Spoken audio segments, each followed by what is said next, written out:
拉比的绝对权威性是法利赛派的第二条教义，以著名拉比埃利泽和其他拉比们的辩论失败为切入点。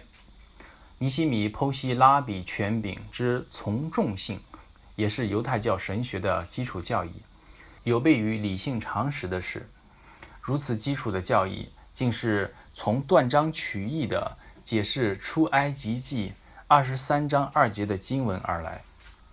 不可随众行恶，被他们非理性的解释为随众而行。非理性诠释法作为法利赛派的第三条教义，一个极端的例子是，把申命记30章12节妥拉不是在天上，原意是不难遵守，解读为神无权解释圣经，唯有拉比拥有解开圣经神谕密码的知识和权柄。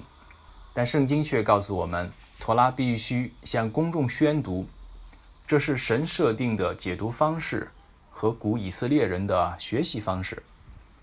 不仅脱离上下文，非理性诠释法也有意忽视历史背景。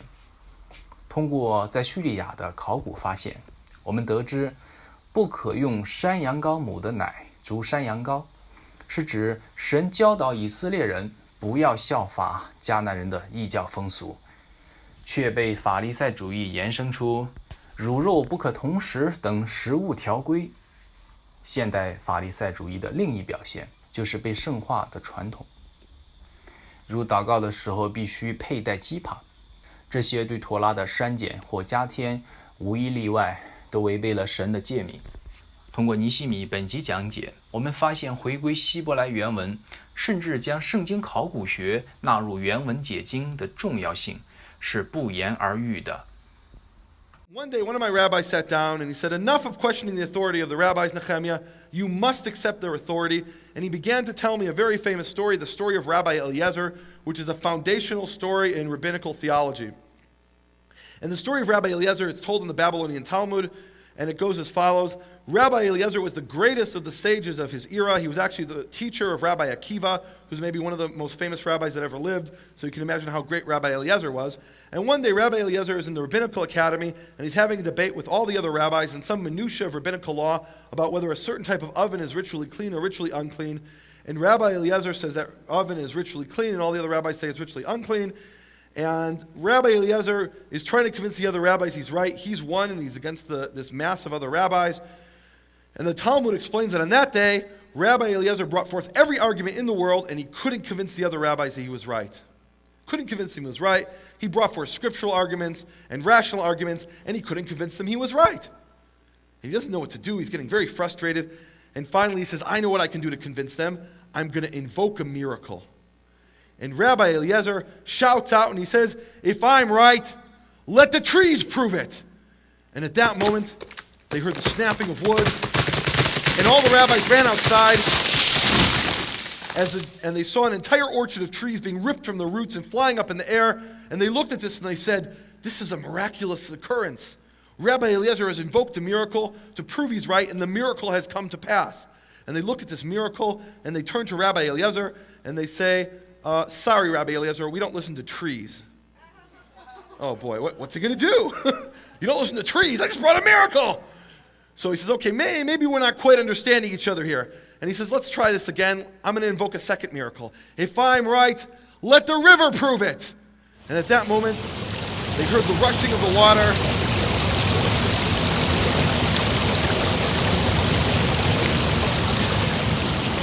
It was a very great river. And they run outside, and they see this mighty river begin to flow backwards, and they look at this and they say, this is a miracle. A second miracle has now been invoked that Rabbi Eliezer has brought to prove he's right. We're very impressed, and they turn to Rabbi Eliezer and they say, sorry, Rabbi Eliezer, we don't listen to rivers. He's brought two miracles and they're not listening to what he's saying. He's brought scriptural arguments and rational arguments and two miracles, and they won't listen to him. So finally, in desperation, he yells out and he says, if I'm right, let the walls of the academy prove it. And at that moment, they heard the walls begin to shake and rumble. And the Talmud explains that the walls came to a 45-degree angle, collapsing in. Of course, if they'd fallen in the entire way, the story would have ended right here. And the rabbis look at these walls and realize they've almost been killed by these falling walls. And they turn to Rabbi Eliezer and they say, wow, 3 miracles. Now we're really impressed. This can't be a coincidence. This is clearly a series of miraculous events. They turn to Rabbi Eliezer and say, sorry, Rabbi Eliezer, we don't listen to walls. He doesn't know what to do. 3 miracles, and they won't accept his opinion. They won't accept these proofs that he's right. And finally, in utter desperation, he calls out and he says, if I'm right, let heaven prove it. And at that moment, they heard the crack of thunder, followed by a voice. Why do you dispute with Rabbi Eliezer? In all matters, the law agrees with him. And by the way, that's an actual recording that was made at the time. They've heard this voice calling out from heaven, saying, Rabbi Eliezer's right, why are you arguing with him? And they hear this and they're very impressed, and they turn to Rabbi Eliezer and they say, scriptural evidence and 3 miracles, and God calling down from us from heaven, telling us you're right. And they turn to him and say, we're very impressed, but sorry, we don't listen to heaven. And as my rabbi was telling me this story, he opened up actually me to the book of Deuteronomy, to Deuteronomy chapter 30, verse 12, and there it actually says concerning the Torah that the Torah is not in heaven. It is not in heaven. And this is the words that the rabbis said to Rabbi Eliezer, and they explained to him that God has no say in interpreting Scripture because the Torah is not in heaven. The Torah is here on earth, and the rabbis are the ones who have exclusive authority to interpret Scripture. God has no say in it. And my rabbi turned to me as he was telling me the story, and he said, you see, Nehemiah? God himself can't question the interpretation of the rabbis. So who are you to question their interpretation? And as I was hearing this, I was in shock. And I have to tell you, for years I struggled with the oral law. It was very difficult for me because my father was a rabbi, and many of my ancestors were prominent rabbis. The man after whom I'm named, Nehemiah, was a famous rabbi in Chicago. And for me to break from this oral law, which had been the heritage of my ancestors, was very difficult for me. And for years I struggled with this, and I had doubts, and I wasn't sure. But when I heard the story, I turned to my rabbi, and I thanked him, and I said, now I know this is not of God. Now, the story actually has a continuation. It gets worse. The Talmud goes on. My rabbi didn't tell me this part, but later I read this directly out of the Talmud.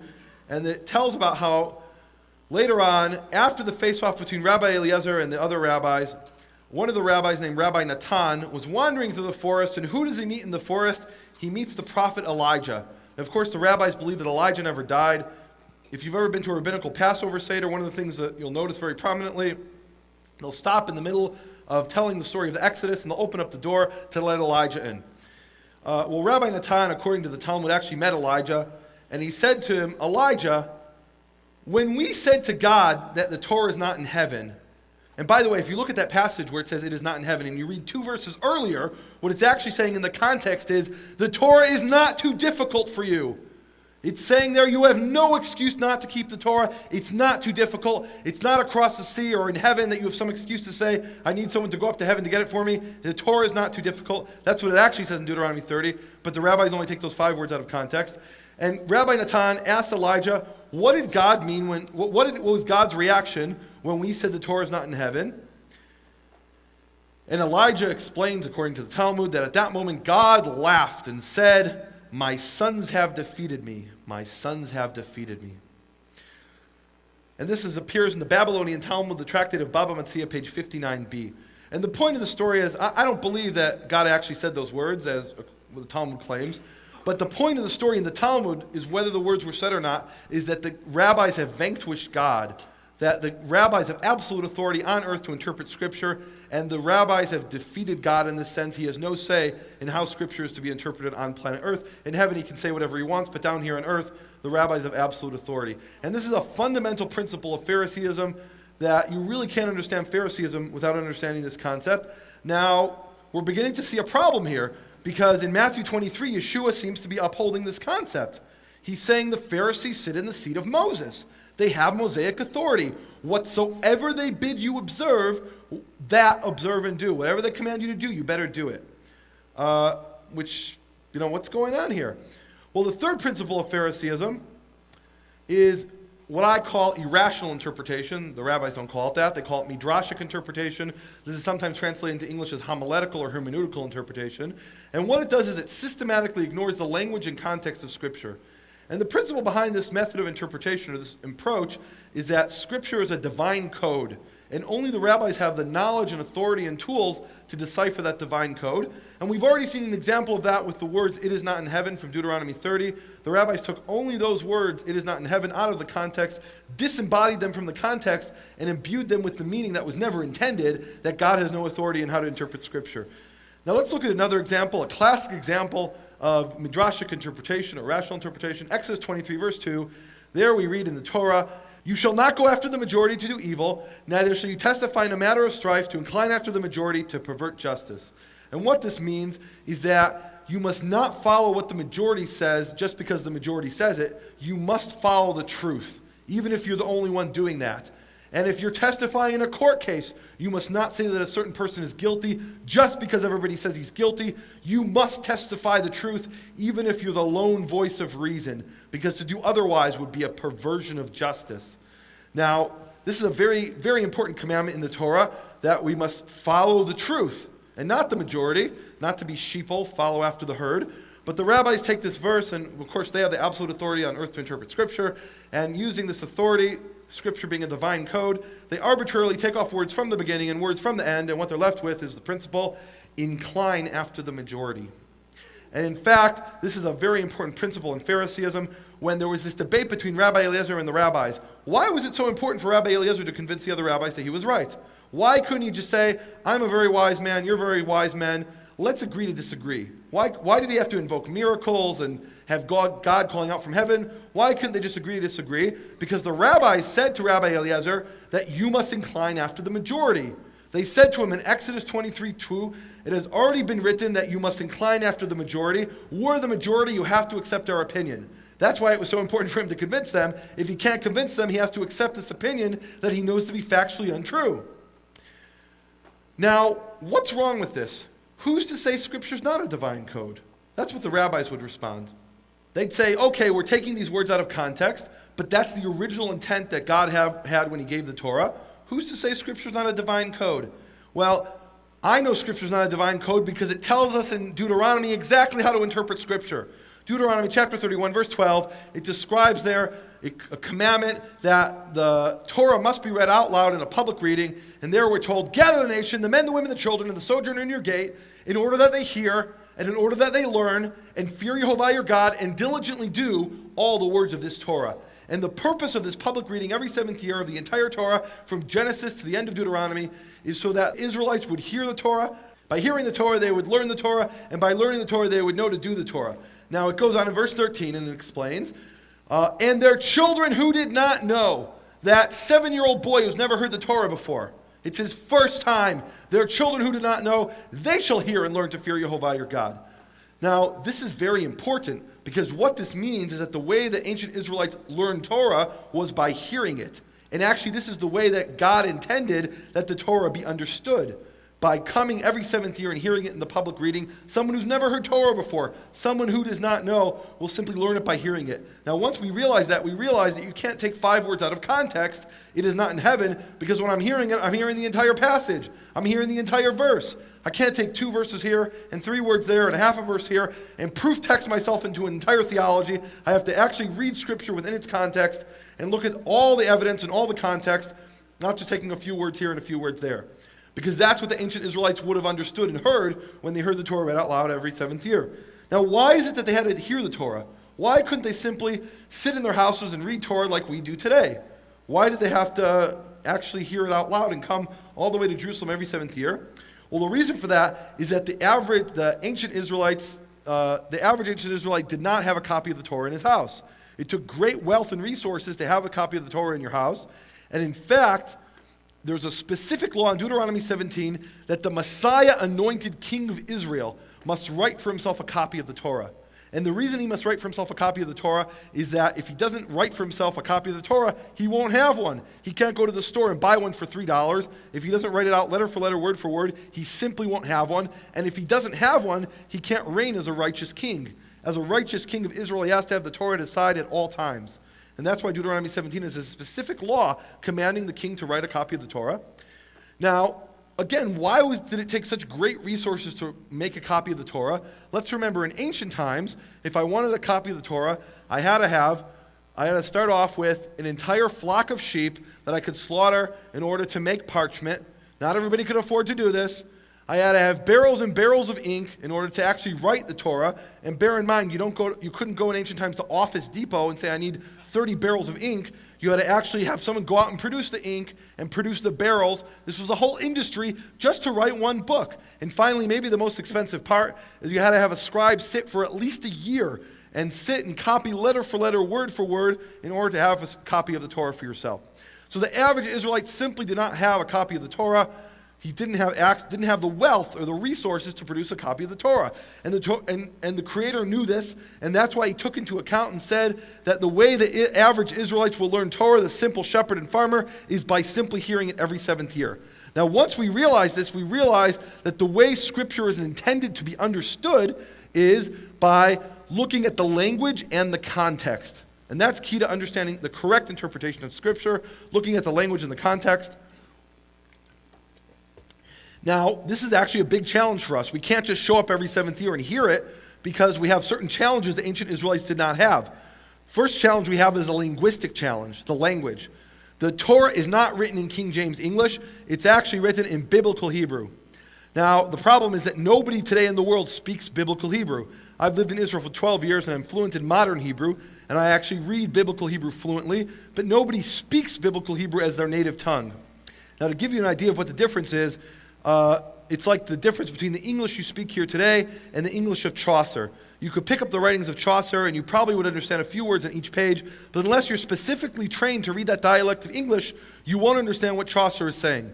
And that's the challenge we have with Biblical Hebrew. We have to understand the language as it was originally spoken 3,500 years ago. The language that was spoken by the ancient Israelite shepherds and farmers that could simply show up and hear the Torah read and understand it. So we have to work a lot harder than they did. And that's part of what it means to be in exile, to be thrown out of the land of Israel and lose our language, be scattered throughout the world. These are the things that we have to deal with being in exile. Now, this next thing we have to look at is the context. And we've already talked about textual context. That is, I can't just take the words, it is not in heaven, and disembody them from the context. I have to look at the entire passage, or I'm twisting what Scripture says. And there's also a historical context. Let me illustrate what I mean by this historical context by an example. 3 times in the Torah we're commanded, Lo tevashel gedi b'chalev imo. You shall not boil a kid in its mother's milk. 3 times that appears, word for word, jot for jot, tittle for tittle, the exact same commandment 3 times. 3 times.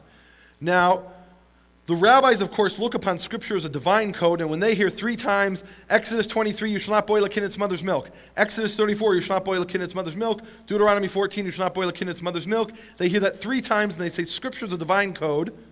And when codes have repeated things, it's to encode extra hidden meaning. And when it appears the same commandment 3 times, that actually indicates that 3 different things. And what are the 3 different things this indicates? Of course, only the rabbis have the authority to interpret what these 3 things are. The first one, according to the rabbis, is you shall not eat meat and milk together. The second time it says you shall not boil a kid in its mother's milk, what it really means is you shall not cook meat and milk together. And the third time it appears, it means you shall not even benefit from meat and milk cooked together. What do they mean by benefit? You may not even feed it to your dog. Well, that's how the Pharisees, the rabbis, look at it. When I hear 3 times that the Creator tells me you shall not boil a kid in its mother's milk, I first ask the question, what would the ancient Israelite shepherd or farmer have understood if he heard these exact words repeated 3 times? If he was that boy, that 7-year-old boy who knew nothing. Deuteronomy 31 verse 13, he didn't know anything, what would he have understood? And I come to the conclusion after a linguistic and textual analysis that what I would understand from hearing this 3 times is, you shall not boil a kid in its mother's milk! It's very clear. It has nothing to do with meat and milk. Now, today we know that's correct. We know that's the correct interpretation because archaeologists have uncovered ancient documents written by the Canaanites from a city in Syria called Ras Shamra, which has ancient Canaanite writings. And there the Canaanites talk about how they have a fertility rite where they would boil a kid in the milk of its mother as a fertility rite for one of their goddesses. And so today we know that the reason the Torah forbade us from partaking in this pagan practice or forbade us from boiling kid in the milk of its mother is that this was an ancient pagan fertility custom or sacrifice. And that's why the Torah doesn't say, don't eat meat and milk together, or don't boil meat and milk together, because it's not talking about that. It's talking about a very specific pagan fertility sacrifice of boiling a kid in the milk of its mother. It's not even a dietary law. It's a pagan sacrifice we're forbidden from partaking in. And every ancient Israelite shepherd or farmer would have known this. They interacted with the Canaanites, and they knew these pagans. They knew their ways, and they knew that they were sacrificing kids in the milk of their mothers, and the Torah is coming to forbid them from doing that. And that's the difference between interpreting Scripture as a divine code and interpreting Scripture actually in its context, according to its language and according to its historical context. And what this teaches us is that we have to use archaeology and history in order to uncover and try to get a better picture and understanding of what the Torah is commanding us. Now, that's the third principle of Phariseeism. The fourth principle of Phariseeism is sanctified tradition. And in Hebrew, this is called minhag, or custom. And there's a principle in Phariseeism, minhag Yisrael Torahi. A custom of Israel is law. And what that means is that a custom done over and over by an Israelite or Jewish community over time becomes sanctified and it becomes an actual law. So I mentioned today that I'm dressed as a modern-day Pharisee.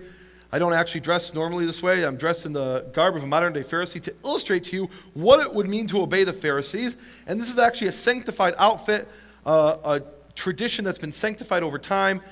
And if you go to Jerusalem or New York or certain parts of Chicago, you'll see people all over dressed like this because they're following the sanctified tradition of their ancestors. Now, what do we mean by a sanctified tradition? Or the classic example of a sanctified tradition is wearing the head covering. And right now I'm going to illustrate to you what it would mean not to follow the traditions of the Pharisees, the sanctified traditions. We're going to peel away some of these man-made laws, some of these sanctified traditions. I'm going to take off the hat, because this is a traditional Pharisee hat. I'm going to take off the hat and peel away a layer of tradition. And now I'm left wearing the kippah, the skull cap. And the kippah is a tradition that's been sanctified over the last approximately 800 years. 1,000 years ago, there was no such thing as Jews wearing kippahs. It didn't exist. There was no such custom like that. Approximately over the last 800 years, this custom has been sanctified over time. And today it's been so sanctified that there's an actual law that, with its own rules and regulations that the Pharisees teach that you must wear the skull cap if you're a male. And this is described in the Shulchan Aruch, which we've seen before as the modern universally accepted guide to Pharisaical living. And there it says about the kippah, the skull cap, one may not walk 4 cubits with an uncovered head. So this is not just a folk custom, oh, I feel Jewish if I wear a kippah. No. If you wear the kippah, you're following this man-made law that's been sanctified over time and now is taken on its own rules and regulations. One may not walk 4 cubits with an uncovered head. Let's see how that would work. So I'm going to take off my kippah, peel away another layer of tradition, and we're going to see what this means. Okay, so if I'm following the sanctified tradition, I can walk 1 cubit, and I can walk a 2nd cubit, and a 3rd cubit, and if I walk that 4th cubit, then I am violating the laws of the Pharisees, this sanctified tradition. There's another law there in the Shulchan Aruch concerning the head covering, and there it says, it is forbidden to pray with an uncovered head. That's very interesting, and I think that matter speaks for itself. But what you can see here is this is not just a folk custom or tradition. This is something that has been sanctified over time and now is taken on its own rules and regulations. Well, what's wrong with that? Many people will say, well, it makes me feel good to wear a kippah. It makes me feel more Jewish, not just to wear the kippah, the skull cap, but to follow all these different traditions. Even if I'm not Jewish by extraction, I feel good following these traditions. It makes me feel closer to the ancient roots. What's wrong with that? What's wrong with adding new commandments, with sanctifying these traditions? What's wrong with it is that the Torah specifically forbids us from doing this.